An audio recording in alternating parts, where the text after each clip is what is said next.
Dans le monde d'aujourd'hui, tout est connecté, n'est-ce pas? On a tous, un jour ou l'autre, eu besoin de traduire quelque chose.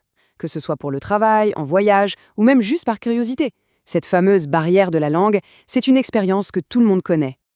Et là, quel est le premier réflexe? On se l'avoue, on fonce sur les outils en ligne gratuits. C'est tellement facile, quelques clics et hop, on a une réponse instantanée. C'est pratique, c'est rapide, mais est-ce que c'est vraiment la bonne solution? Regardez cet exemple. Il est tout bête, mais il dit tout. On prend un terme de mode, Jean, boyfriend. L'outil automatique, qu'est-ce qui nous sort? Jean de mon petit ami. Bon, littéralement, c'est correct, mais commercialement, ça n'a aucun sens, c'est même un peu ridicule. Le professionnel, lui, sait qu'il ne faut surtout pas traduire ce terme. Et voilà toute la différence entre traduire des mots et comprendre le sens. Cet exemple nous amène directement au cœur du sujet. La véritable traduction, ça va bien plus loin que de simplement remplacer un mot par un autre. C'est un processus qui doit préserver le message, l'intention et même la culture.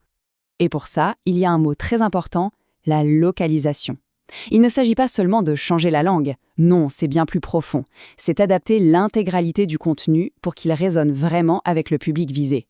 On prend en compte les habitudes, les références culturelles, le ton, tout.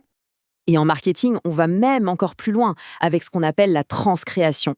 Là, l'idée n'est plus d'être fidèle au mot, mais à l'émotion. Le message est carrément réinventé pour qu'il soit aussi percutant et accrocheur dans la nouvelle langue.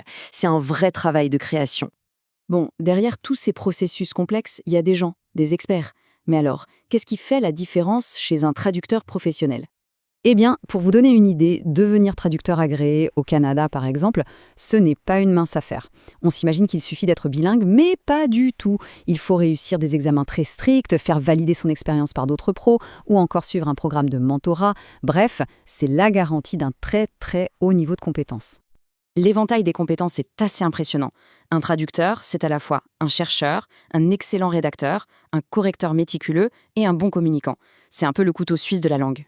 Maintenant, parlons des domaines où ça ne rigole plus. Des secteurs où la précision n'est pas juste souhaitable, elle est absolument vitale. Une seule erreur peut avoir des conséquences dramatiques. Prenons le jeu vidéo. Un monstre comme GTA 6, on parle d'un budget qui se compte en milliards de dollars. Imaginez une mauvaise localisation, ça peut ruiner complètement l'expérience pour des millions de joueurs et coûter une fortune à l'éditeur. L'enjeu financier est juste colossal. Dans le secteur médical, c'est encore plus critique. Ce chiffre est ahurissant. Presque un médicament sur deux est refusé en Europe à cause d'une traduction qui cloche. Là, on ne parle plus d'argent, on parle de sécurité sanitaire, de vies qui peuvent être en danger à cause d'une simple imprécision. Et dans le droit, c'est pareil. Chaque mot, chaque virgule a un poids immense. Un seul terme mal traduit, une petite ambiguïté, et c'est un contrat entier qui peut être annulé ou l'issue d'un procès qui peut basculer. Il n'y a aucune place pour l'à peu près. Ce témoignage le dit très bien. Quand la qualité est là, la traduction n'est plus une dépense, c'est un investissement. Un investissement stratégique qui ouvre les portes des marchés mondiaux et qui est un vrai levier de succès. Alors, on pourrait penser que c'est l'humain contre la machine. Mais en réalité, c'est tout le contraire. Aujourd'hui, l'intelligence artificielle est devenue un outil surpuissant au service des traducteurs. Ce processus porte un nom un peu barbare, la PMT, ou post-édition de traduction automatique. En gros, une IA génère une première version très rapidement, et ensuite, un expert humain vient peaufiner le tout. C'est le meilleur des deux mondes, la vitesse de la machine et l'intelligence, la finesse de l'humain. Et des outils, il y en a pour tous les goûts. Il y a les traducteurs simples, pour se faire une idée vite fait. Il y a les outils d'IA plus avancés comme DeepL qui comprennent mieux le contexte. Et puis il y a les grosses plateformes, les TMS, qui sont de véritables centres de contrôle pour les projets d'envergure en entreprise. D'accord, mais alors comment on fait pour s'assurer qu'un projet de traduction soit une réussite?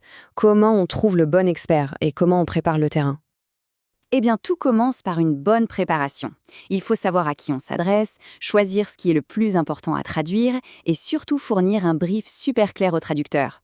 Et puis, la règle d'or la plus importante de toutes, toujours faire appel à un professionnel qui traduit vers sa langue maternelle. Personne ne maîtrise mieux les subtilités d'une langue que quelqu'un qui a grandi avec. Finalement, la technologie nous rapproche, c'est un fait. Mais la véritable connexion, la compréhension profonde entre les cultures, elle, repose encore et toujours sur l'intelligence humaine. Les machines peuvent traduire les mots, mais seuls les humains peuvent vraiment en protéger le sens.